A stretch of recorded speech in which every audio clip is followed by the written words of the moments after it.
Okay, so let's unpack this. Today, we are getting into uh, a really specific body of AI-generated art. Mm-hmm. And it's one that seems to be pushing back pretty aggressively, actually, against what we usually expect from AI art. Right. Our main source today is the official deep dive from the TATANKA platform for their exhibition. And that's the one titled NSFW Transhuman AI Gen, which just came out this December. And I think what's crucial for you to get right from the start is the philosophy behind it. Yeah. The creators, they immediately say this is not about some, chrome-plated cyborg future. This is a study in what they call becoming and erosion. That phrase, becoming an erosion, that's what really makes this work, well, sticky. Right. It gives it this incredible weight. It's the whole framework. And they anchor the whole project with this perfect quote from 𝗧𝗧𝗔𝗓𝗪. Which is, a human being is a being who is constantly under construction, but also, in a parallel fashion, always in a state of constant destruction. I mean, that's basically the blueprint for everything we're about to see, isn't it? It is, and it frames the mission for anyone looking at this work. They actually ask you, the listener, to, and I'm quoting here, unlearn a few habits. So if you're used to just scrolling through those super polished, slick AI images. The ones made for spectacle. Exactly.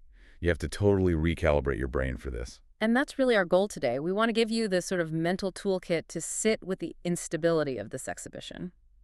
To understand how TATANKA is deliberately using things like ambiguity, imperfection, and this deep psychological fragmentation to make you feel uneasy. Not to just deliver some flawless, clean spectacle. So let's start with the images themselves. I mean, what are these things? Well, the source is actually very clear about what they aren't, which I think is a great place to start. Okay. They're not traditional portraits. They're not trying to capture a likeness.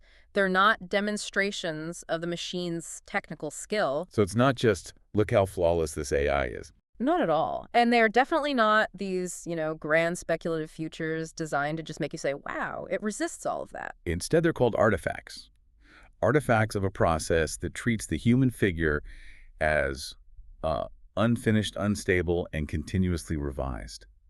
Why that word, artifacts? Because they feel less like finished pieces of art and more like evidence, maybe forensic evidence of some kind of psychological event. Right. And the question the work is asking is just so unsettling. It asks, what happens when a machine is not asked to imagine a human, but to remember one it never was? Wow.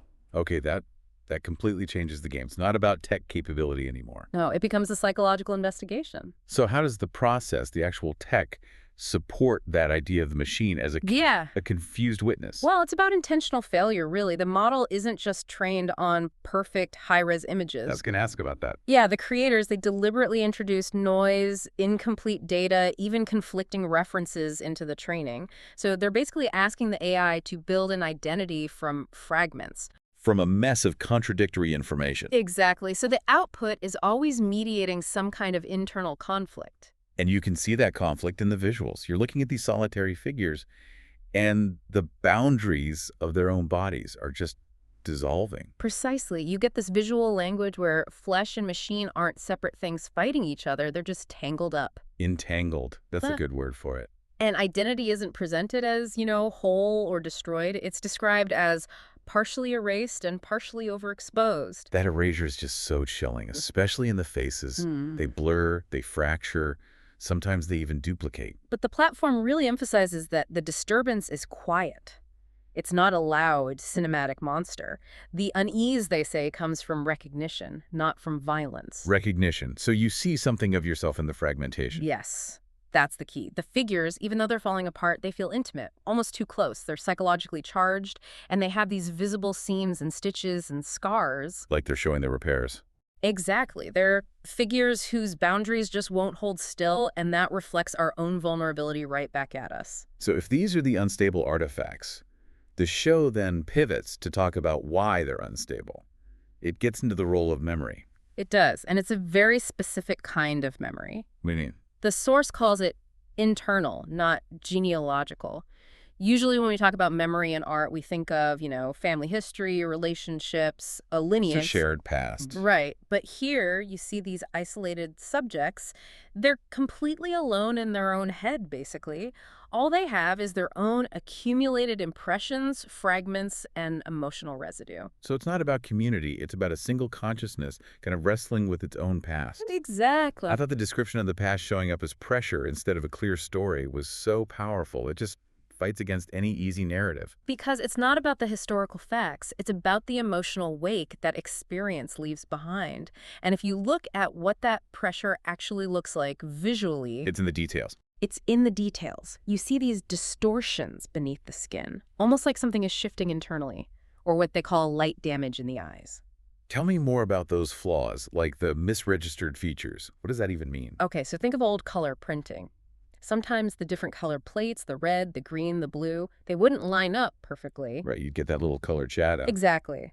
A misregistered feature is like that, but on a human face. An eye might be a tiny bit out of alignment, or a mouth might have a faint echo of itself a millimeter to the side. It suggests experience or misremembering.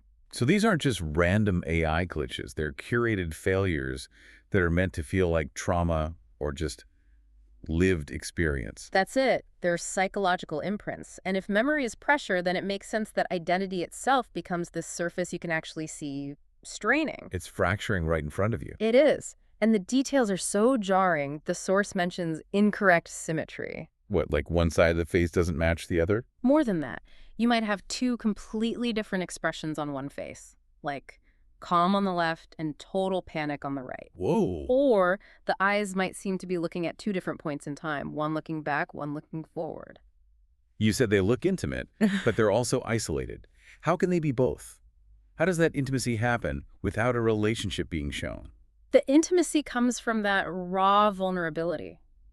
Because the gender and age are often so hard to pin down, and the edges of the body literally dissolve, the figure feels less like a specific person. And more like an echo of yourself. Exactly. That dissolving boundary reflects the idea that the figure cannot fully agree with itself. And we recognize that internal fight in our own lives. And that's the core message, isn't it? The creators are insisting that these disruptions, these so-called glitches, they aren't failures. They are the subject.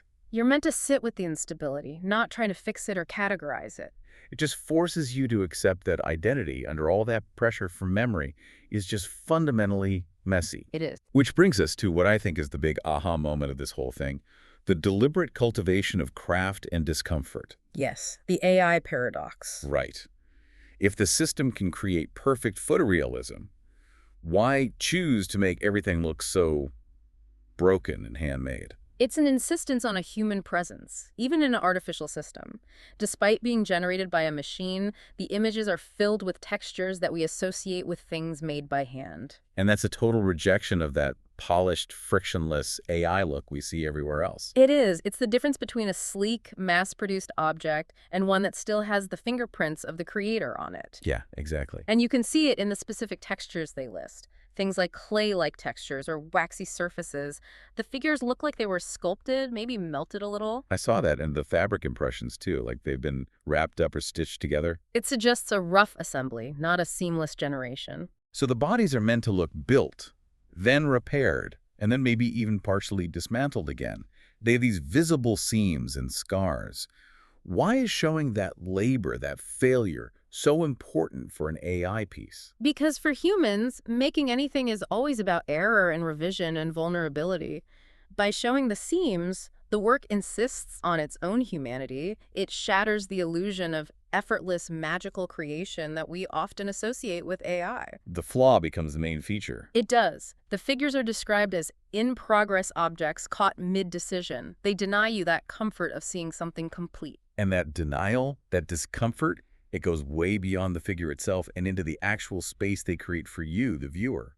The whole atmosphere is designed to be intrusive. The lighting, for example, is described as harsh, frontal, like something from an interrogation room or a confessional. It's meant to put you on the spot. And that lighting is paired with these minimal or sometimes completely absent backgrounds. You get no narrative comfort. You can't place the figure in a story. It's just you and them. Yeah. This intense, isolated encounter. And the colors reinforce that. They're mostly muted, desaturated, like a faded photograph. But then suddenly they're pierced by this single aggressive color. A streak of neon or a raw red. Yes, a color that refuses to fit in. It's like a beautiful little act of psychological violence. And all of this leads to that final, Hmm. really fascinating layer of discomfort, the viewer reversal. The source says a lot of people report the sensation of being observed rather than observing. And that's the work collapsing the distance between you and it. By making you feel seen by these fragmented figures, it forces you to engage. You're no longer a safe observer. You're not. It creates what they call a shared discomfort that is intimate rather than theatrical. You are suddenly implicated in the subject's unresolved state. Okay, let's try to synthesize all of this. When you pull back the transhuman exhibition, it's not trying to predict the future. TATANKA defines it as an excavation of what humanity already is when isolated, examined, and left unresolved. And the big question it's posing isn't the usual one about AI. It's not asking if machines can become human or if we're becoming machines. It just bypasses that whole debate. It does. It asks, what's left when the human isn't whole anymore? When identity is fractured, but it's still somehow transcendent?